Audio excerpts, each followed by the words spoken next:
তো যারা 2025 সালে উচ্চ মাধ্যমিকে দর্শন পরীক্ষা দেবে এবং লিখিত পরীক্ষা যদি 80-80 পেতে চাও তাহলে ফিলোসফি এইচএস উচ্চ মাধ্যমিক দর্শন ইউটিউব চ্যানেলটি সাবস্ক্রাইব করো, সঙ্গে বন্ধুদেরকে শেয়ার করো। আর 2025 ফুল টিউশনটা প্রোফাইলটা ভিজিট করলে অধ্যায় ধরে ধরে ক্লাসগুলো পেয়ে যাবে। তো বর্তমান ক্লাস চলছে প্রাকল্পিক ও বৈকল্পিক ন্যায়, মানে 6ষ্ঠ অধ্যায়। এখান থেকে আমি এমসিকিউ লিখে দিয়েছি, এসএকিউ লিখে দিয়েছি। তারপর যেহেতু এটা লজিক চ্যাপ্টার, তো এই লজিক চ্যাপ্টার থেকে যে প্রশ্নগুলো এমসিকিউ আর এসএকিউতে লিখে দিয়েছি সেগুলো মুখস্থ করতে 1 সেকেন্ডও সময় লাগবে না যদি তোমরা এই লজিক ক্লাসগুলো আমার করো। লজিক ক্লাস বলতে কি, লজিক ক্লাসের আগে আমি নিয়মগুলো লিখে দিয়েছি সুন্দর করে। এই নিয়মটা পড়লেই তোমার ব্যাস প্রাকল্পিক ও বৈকল্পিক নিয়ে সম্পূর্ণ চ্যাপ্টারটাই কমপ্লিট হয়ে যাবে, ঠিক আছে? আর আশা করি কোনো প্রশ্নই মুখস্থ করতে 1 সেকেন্ডও সময় লাগবে না। যতই প্রশ্ন ঘুরে আসুক সমস্ত প্রশ্নের উত্তর দিতে পারবে। দেখো, প্রাকল্পিক ন্যায় থেকে প্রথম আমি বলেছিলাম প্রাকল্পিক ন্যায় থেকে হচ্ছে দুটো নিয়ম আছে। একটা নিয়ম ক্লাস কমপ্লিট করে দিয়েছি, নিয়মের ক্লাসটা হয়ে গেছে, তারপর লজিক ক্লাসটা কমপ্লিট করে দিয়েছি। আর আজকে হচ্ছে প্রাকল্পিকের দ্বিতীয় নিয়ম। তো প্রাকল্পিকের দুটোই নিয়ম আছে, একটা প্রথম নিয়ম, একটা দ্বিতীয় নিয়ম। তো দ্বিতীয় নিয়মটা হচ্ছে ধ্বংসমূলক ন্যায়। তারপরে আছে বৈকল্পিক। তো প্রাকল্পিক ও বৈকল্পিক ন্যায় অ্যাকচুয়ালি দুটো আলাদা আলাদা, কিন্তু যেহেতু চ্যাপ্টারের নাম হচ্ছে প্রাকল্পিক ও বৈকল্পিক ন্যায়, তাই প্রথমে আমরা প্রাকল্পিক ন্যায়টা ক্লিয়ার করবো, তারপরে বৈকল্পিক ন্যায়টা, ঠিক আছে? তো দেখো, প্রাকল্পিক ন্যায়ের প্রথম নিয়মটা আমি যেভাবে তোমাদেরকে শিখিয়েছিলাম, প্রথমত নিয়মটা জানতে হবে। নিয়মটার নাম কি? গঠনমূলক। নিয়মটার উদাহরণ, নিয়মটার আকারটা যেটাকে এমপি বলা হয়। তারপর কি, নিয়মটা লঙ্ঘন করলে যে দোষ হয় সেটার নাম বলেছিলাম অনুগশিকাজনিত দোষ। ঠিক তেমনি একইভাবে প্রাকল্পিকের যে সিস্টেমে প্রথমে নিয়মটা জানতে হবে, ঠিক তেমনি প্রাকল্পিকের দ্বিতীয় নিয়মটা আছে, যে দ্বিতীয় নিয়মটার নাম হচ্ছে ধ্বংসমূলক বা অস্বীকৃতিমূলক। যেমন প্রথম নিয়মটা ছিল তোমাদের গঠনমূলক বা স্বীকৃতিমূলক। কেন? যেহেতু স্বীকার করে করে আসা হচ্ছিল ওই জন্য স্বীকৃতিমূলক। কিন্তু এই দ্বিতীয় নিয়মটা ইন্টারেস্টিং। ওটা যেমন সামনে থেকে প্রথমত পূর্বগোটাকে স্বীকার করতে হচ্ছিল, তারপর অনুগোটাকে স্বীকার করতে হচ্ছিল, আর এখানে হচ্ছে পেছন থেকে আসতে হবে। ক্লাসটা করো তাহলে ক্লিয়ার হয়ে যাবে, খাতার মধ্যে লিখে নেবে যেভাবে ক্লাস করাচ্ছি। তো দেখো, প্রাকল্পিকের দ্বিতীয় নিয়ম। তো এখানেও আমি বলেছিলাম আগের ক্লাসটা যারা করেছো তারা তোমরা যারা করোনি অবশ্যই প্রোফাইলটা ভিজিট করে প্রাকল্পিক ও বৈকল্পিক নিয়ে চ্যাপ্টারে গিয়ে ক্লাসগুলো করে নেবে, আগের ক্লাসগুলো। তো প্রধানাস্ত্র বাক্য কি? প্রধানাস্ত্র বাক্যের প্রাকল্পিক বচনের, প্রধানাস্ত্র বাক্যের প্রাকল্পিক নিয়ে দ্বিতীয় নিয়ম হলো প্রধানাস্ত্র বাক্যের প্রাকল্পিক বচনের অনুগকে অপ্রধানাস্ত্র বাক্যে অস্বীকার করে পূর্বগকে সিদ্ধান্তে অস্বীকার করতে হয়। এখানে ভালো করে দেখো, ওইটার থেকে জাস্ট উল্টা, ওটাকে স্বীকার করে করে আসতে হচ্ছিল, আর এটা হচ্ছে পেছন থেকে অস্বীকার করে করে আসতে হবে, ওটার জাস্ট উল্টা। তাহলে কি, প্রাকল্পিক ন্যায়ের দ্বিতীয় নিয়মটা কি? প্রধানাস্ত্র বাক্যের প্রাকল্পিক বচনের অনুগকে, মানে অনুগক মানে পরের অংশটা কি, অনুগকে অপ্রধানাস্ত্র বাক্যে অস্বীকার করে পূর্বগকে সিদ্ধান্তে অস্বীকার করতে। এই নিয়মটা মুখস্থ করতেই হবে, ব্যাস। অত কথা নেই, নিয়মটা মুখস্থ করতে হবে। নিয়মটা যখন উদাহরণটা দেখবে তখন ক্লিয়ার হয়ে যাবে। যেমন প্রথম নিয়মটা কি ছিল? নিয়মের মতো নিয়ম ক্লাস করো, নিয়মটা বোঝো, ব্যাস, তাহলেই হয়ে যাবে। অত বোঝার দরকার নেই, আগে নিয়মটা জেনে নাও। তাহলে প্রধানাস্ত্র বাক্য মানে কি? প্রথম লাইনটা প্রধানাস্ত্র বাক্য, অপ্রধানাস্ত্র বাক্য মানে দ্বিতীয় লাইনটা, আর তৃতীয় লাইনটা মানে কি? সিদ্ধান্ত। তাহলে প্রধানাস্ত্র বাক্যের প্রাকল্পিক বচনের অ্যাকচুয়ালি প্রথম যেটা লাইন প্রাকল্পিক নেই সেটা প্রধানাস্ত্র বাক্য, আর ওই প্রধানাস্ত্র বাক্য অ্যাকচুয়ালি প্রাকল্পিক বচন। কেন? যদি তবে থাকে। তাহলে এটা মুখস্থ করতে হবে। নিয়মটা কি? প্রধানাস্ত্র বাক্যের প্রাকল্পিক বচনের অনুগকে অপ্রধানাস্ত্র বাক্যে অস্বীকার করে, এখানে অস্বীকার করতে হবে, এটা স্বীকার না, অস্বীকার করে পূর্বগকে সিদ্ধান্তে অস্বীকার করতে হবে, ব্যাস। এইটুকু বোঝো, এটুকুই নিয়ম, নিয়মের মতো বোঝো, অস্বীকার। এই যে নিয়মটা, এই নিয়মটাকে বলা হয় ধ্বংসমূলক, অস্বীকৃতিমূলক। কেন? অস্বীকার করে করে আসা হচ্ছে, এমটি মডাস টলেন্স। এই নিয়মের যে নিয়মটাই হচ্ছে ধ্বংসমূলক নিয়ম, এই নিয়মটা, ঠিক আছে? তো এই নিয়মটাই হচ্ছে অস্বীকৃতিমূলক নিয়ম, এই নিয়মটাই হচ্ছে এমটি নিয়ম, এটাই হচ্ছে মডাস টলেন্সের নিয়ম, ঠিক আছে? এটা নিয়ম। প্রাকল্পিক যেমন প্রথম নিয়মটা ছিল গঠনমূলক, ওইটাকে কি? ওইটাকে পূর্বগটাকে আগে স্বীকার করে অনুগকে সিদ্ধান্তে স্বীকার করতো, এটা জাস্ট পিছন থেকে, মানে অনুগটাকে ভালো করে দেখো, অনুগটাকে অপ্রধানাস্ত্র দ্বিতীয় লাইনে, আর অস্বীকার করে আগে অস্বীকার করে করে মানে নাবাচক বলে বলে আসতে হবে। তো ক্লিয়ার? এ পর্যন্ত বুঝো, যেমন প্রাকল্পিক নিয়ে প্রথম নিয়মটা বুঝেছিলে। এবার উদাহরণটা দেখো, তাহলে তোমাদের ক্লিয়ার হয়ে যাবে। যেমন প্রধানাস্ত্র বাক্য, এটার যুক্তিটার উদাহরণটা কেমন থাকবে? যদি বৃষ্টি হয় তাহলে মাটি ভিজবে। একই উদাহরণ দিয়েছি, ওটা দিয়ে বুঝতে সুবিধা হবে। প্রথমকার নিয়ম আর এটার নিয়ম, উদাহরণটা কি, পার্থক্য কোথায় ভালো করে দেখো। যদি বৃষ্টি হয় তাহলে মাটি ভিজবে, মাটি ভিজেনি।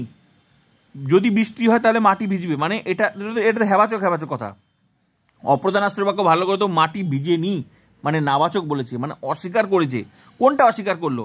অনুগটাকে, কারণ যদির পরের অংশটা পূর্বগ, তবের পরের অংশটা অনুগ, মানে অনুগটাকে এখানে অস্বীকার করবে, এটাই নিয়ম। অনুগটাকে অপ্রধানাশ্রয়কে অস্বীকার করতে হবে, তারপর কি পূর্বকটাকে এখানে অস্বীকার করতে হবে। বৃষ্টি হয়েছে এটাকে বৃষ্টি হয়নি বলতে হবে।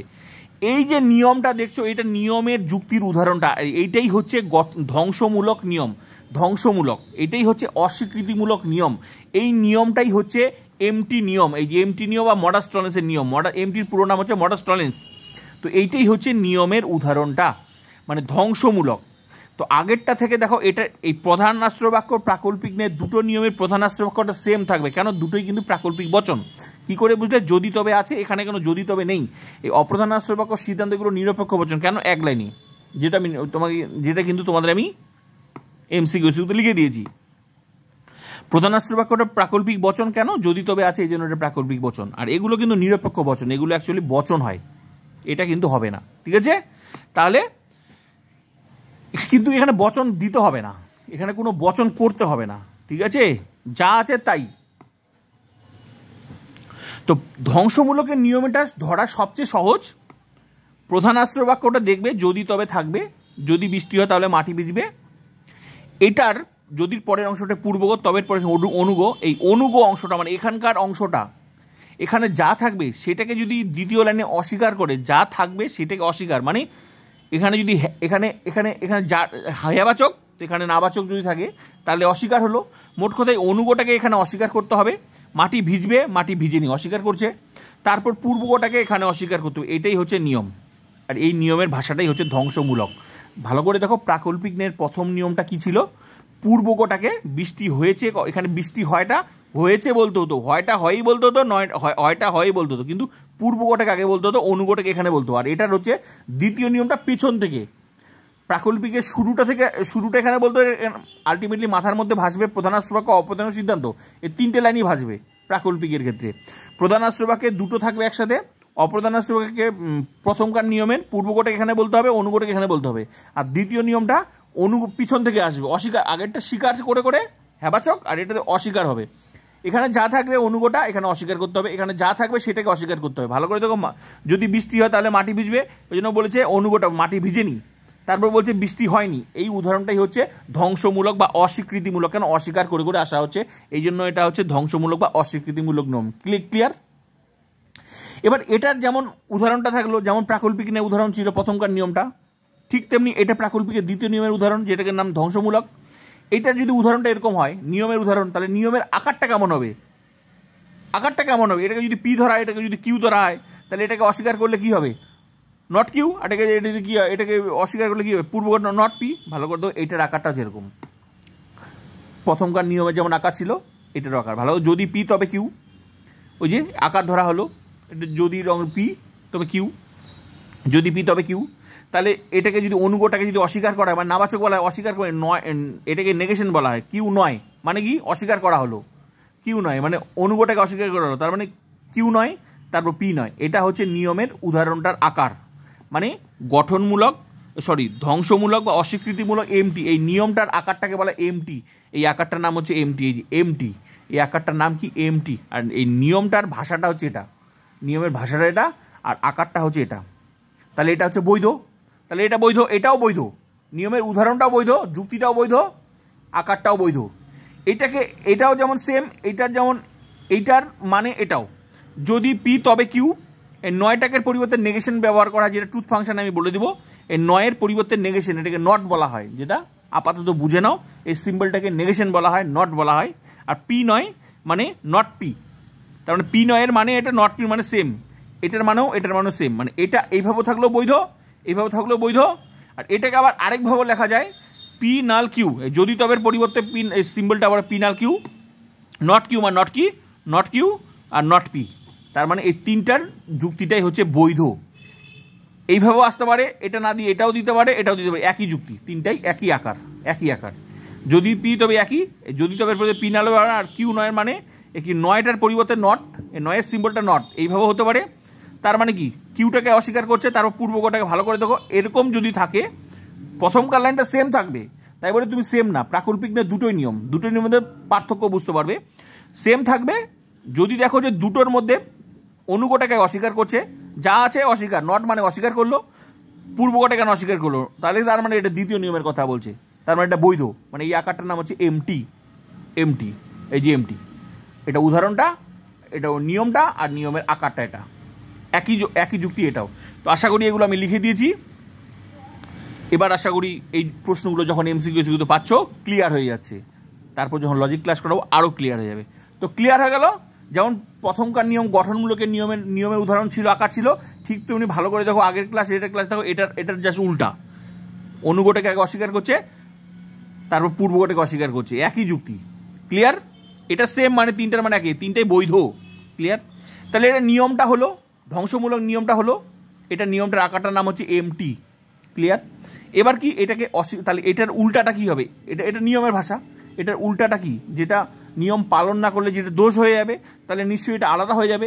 এখানে কিউ নয়, এটা তো নিয়মের ভাষা, এখানে যদি পি নয় বলে, এখানে যদি কিউ নয় বলে, তাহলে ওটা দোষ হয়ে যাবে। চলো ওইটা ক্লাস করে দেওয়া। তার মানে কি এটা নিয়মের ভাষা, নিয়মটার আকার, এই আকারটার এমটি। এবার চলো এটা নিয়ম পালন না করলে কি দোষ হয় দেখে নাও। এই ক্লাস করলে প্রাকল্পিক ন্যায় থেকে তোমার কোনো প্রশ্নই কেউ আটকাতে পারবে না। আর মুখস্থ করতেও 1 সেকেন্ডও সময় লাগবে না। এবার দেখো নিয়ম পালন না করলে, খুব সুন্দর করে লিখে দিয়েছি কোন নিয়মটা, যে নিয়মটা এখন করাচ্ছি সেটা ধ্বংসমূলক, ওই নিয়মটা পালন না করলে কি হয়? দোষ হয়। কোন দোষ? পূর্বগ অস্বীকারজনিত দোষ, পূর্বকল্প নিষেধ দোষ। ক্লিয়ার? তাহলে মুখস্থ রাখতে হবে। নিয়ম পালন না করলে কোন নিয়ম, যে নিয়মটা এখন বললাম ধ্বংসমূলক, যে নিয়মটা দেখালাম, ওই নিয়মটা পালন না করলে কি দোষ হয়? পূর্বগ অস্বীকারজনিত দোষ। নামটা মনে রাখতে হবে, পূর্বকল্প নিষেধ দোষ। ক্লিয়ার? তাহলে এই যে দোষটা হলো, এই দোষের উদাহরণটা তো তোমাদেরকে দেখতে হবে। এবার দোষের উদাহরণটা দেখো, ওইটার উল্টাটা, যেটা নিয়ম পালন করবে না। তাহলে একই যুক্তি থাকবে, প্রধান আশ্রবাক্যটা সেম থাকবে, পার্থক্য এখানেই থাকবে, তখনই বুঝতে পারবে দোষ হয়েছে কিনা। যদি বৃষ্টি হয় তাহলে মাটি ভিজবে, একই যুক্তি দিয়েছি, বুঝতে যাতে সুবিধা হয়। ভালো করে দেখো, বৃষ্টি হয়নি, মাটি ভিজেনি, এখানেই দোষ। কেন? ভালো করে, এখানে পূর্বগটাকে অস্বীকার করেছে, আর এখানে অনুগটাকে অস্বীকার করেছে। অস্বীকার করার নিয়ম তো আলাদা, এই জন্য তো তারপর এখন যে ক্লাসটা করছে এই জন্য তো এটা অস্বীকৃতিমূলক। অস্বীকার যদি করতে হয় তাহলে তোমাকে আগে অনুগটাকে অস্বীকার করতে হবে, তারপর পূর্বগটাকে এখানে অস্বীকার করতে হবে, তাহলে তোমার নিয়মটা ঠিক আছে। আর পূর্বগটাকে এখানে যদি বলতে হয়, অনুগটা যদি এখানে বলতে, সেটা তো প্রথম নিয়মটা, সেটা তো অস্বীকার না, স্বীকৃতিমূলক। বৃষ্টি হয় কথাটা এখানে বলতে হতো, মাটি ভিজবে কথাটা এখানে বলতে হতো, তবে নিয়মটা ঠিক ছিল। কিন্তু যদি বৃষ্টি হয় আর এখানে বৃষ্টি হয়নি, তার মানে পূর্বগটা এখানে অস্বীকার করছে, অনুগটাকে এখানে অস্বীকার করছে। তো অস্বীকার করার নিয়ম তো এটা না। অস্বীকার করার নিয়ম হলে আগে এটাকে অস্বীকার করতে হবে, তারপর পূর্বগটাকে এখানে অস্বীকার করতে হবে, তাহলে এটা দোষ হলো, আর এটা অবৈধ। এই জন্য তো এটা দোষটার নাম কি? পূর্বগ অস্বীকারজনিত দোষ। ভালো করে দেখো, পূর্বগটাকে অস্বীকার করেছে, পূর্বগটাকে, তারপর অনুগটাকে অস্বীকার। তাহলে অস্বীকার করার নিয়ম হলে আগে অনুগটাকে অস্বীকার করতে হবে, তারপর পূর্বগটাকে এখানে অস্বীকার করতে হবে। এই জন্য এটা দোষ, আর এই দোষটার নাম কি? পূর্বগ অস্বীকারজনিত দোষ। ক্লিয়ার? ধ্বংসমূলক নিয়ম দেখো, ওইটার উদাহরণটা, ওইটা দেখো, আগে মাটি ভিজেনি কথাটা এখানে বলেছে, বৃষ্টি হয়নি কথাটা এখানে বলেছে, ওই জন্য ওটা নিয়মটা ঠিক ছিল, ওটা বৈধ ছিল।